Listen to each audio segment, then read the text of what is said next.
Hello all, ఎలా ఉన్నారు అందరూ? Welcome to my channel. ఇవాళ నేను గార్లిక్ లీవ్స్ పకోడీ చూపిస్తున్నాను. దానికోసం 1 cup of besan flour, 1/2 cup of rice flour, 1.5 cups సన్నగా తరుక్కున్న ఆనియన్స్, సన్నగా పొడుగ్గా ఉండాలి, and 2 tablespoons of green chillies.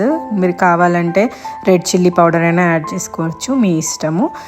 And 3 cups of garlic leaves. ఇక్కడ నాకు దగ్గర చాలా లీవ్స్ ఉన్నాయని 3 కప్స్ టు 4 కప్స్ తీసుకున్నాను. మీ దగ్గర ఎక్కువ ఉంటే ఎక్కువ కూడా యాడ్ చేసుకోండి.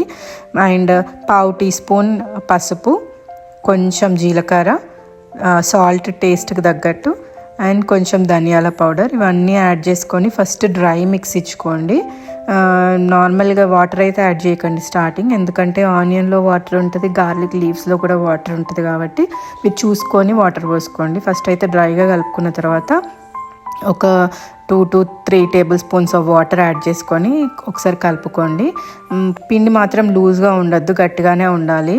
అప్పుడైతేనే మనకు ఆయిల్ పీల్చుకోకుండా ఉంటుంది. సో ఇట్లా నేను కలుపుకున్నట్టు కలుపుకోండి. ఇదంతా అయిపోయాక ఒక ప్యాన్ పెట్టుకొని దాంట్లో కొంచెం ఆయిల్ వేసుకోండి.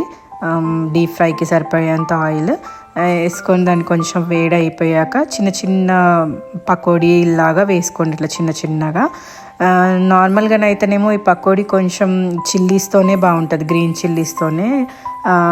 చిల్లీ పౌడర్తోనైనా బాగానే ఉంటుంది, కానీ మేమైతే ఎప్పుడు గ్రీన్ చిల్లీస్ యాడ్ చేసుకుంటాం. టేస్ట్ చాలా బాగుంటుంది. మీ ఇష్టం, మీ ఆప్షనల్, ఎలా ట్రై చేయాలంటే అలా ట్రై చేసుకోండి. సో ఈ పకోడీ చాలా టేస్టీగా ఉంటుంది, యునీక్గా ఉంటుంది. మనకి ఎప్పుడు ఈ ఫ్లేవర్ ఎక్కడ మనం తిని ఉండము, అంత మంచిగా ఉంటుంది, గార్లిక్ ఫ్లేవర్తో ఉంటుంది. ఒకసారి మీరు కూడా ట్రై చేసి చూడండి, చాలా టేస్టీ ఉంటుంది. బయట ఎక్కడెక్కడో అన్హెల్దీగా తినే బదులు మన ఇంట్లోనే చేసుకుంటే అది 99% హెల్దీ అని నేను అనుకుంటాను. సో ఎప్పుడో ఒకసారి చేసుకుంటాం కాబట్టి పర్లేదు, చేసుకున్నా సరే ఈ ఆయిల్ ఫుడ్. అండ్ కొంచెం హెల్దీ ఇంగ్రీడియంట్సే ఉన్నాయి దీంట్లో కాబట్టి చేసుకోవచ్చు, అండ్ పిల్లలకు కూడా పెట్టవచ్చు మంచిగా. ఎప్పుడు హెల్దీగా అంటే మనకు కూడా తినాలనిపించదు కదా. సో ఇలా కూడా ఒకసారి ట్రై చేసి చూడండి. మీకు ఈ లీవ్స్ దొరికితే మాత్రం టేస్ట్ మాత్రం చాలా డిఫరెంట్గా ఉంటుంది, చాలా యమ్మీగా ఉంటుంది. స్పినాచ్ పకోడీ కంటే చాలా బాగుంటుంది ఇది. ఇంకా మీకు లీవ్స్ దొరికితే మాత్రం అస్సలు మిస్ చేసుకోకండి, ట్రై చేసి చూడండి. నేను ఎందుకు ఇంతగా చెప్తున్నానో మీకు అర్థమవుతుంది.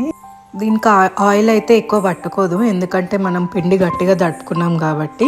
సో లూజ్గా తడుపుకుంటే చాలా ఆయిల్ పీల్చుకుంటుంది. లీవ్స్ ఉన్నాయి, ఇట్లా ఆయిల్ ఎక్కువ పీల్చుకుంటుంది అని అనుకోకండి, అసలే పీల్చుకోదు. మీరైతే గట్టిగా తడుపుకొని ట్రై చేయండి. టేస్ట్ ఉంటుంది, అండ్ ఆయిల్ కూడా అస్సలే పట్టుకోదు. నా కంటెంట్ మీకు నచ్చినట్టయితే ప్లీజ్ లైక్ చేయండి, షేర్ చేయండి, సబ్స్క్రైబ్ చేయండి. Thank you.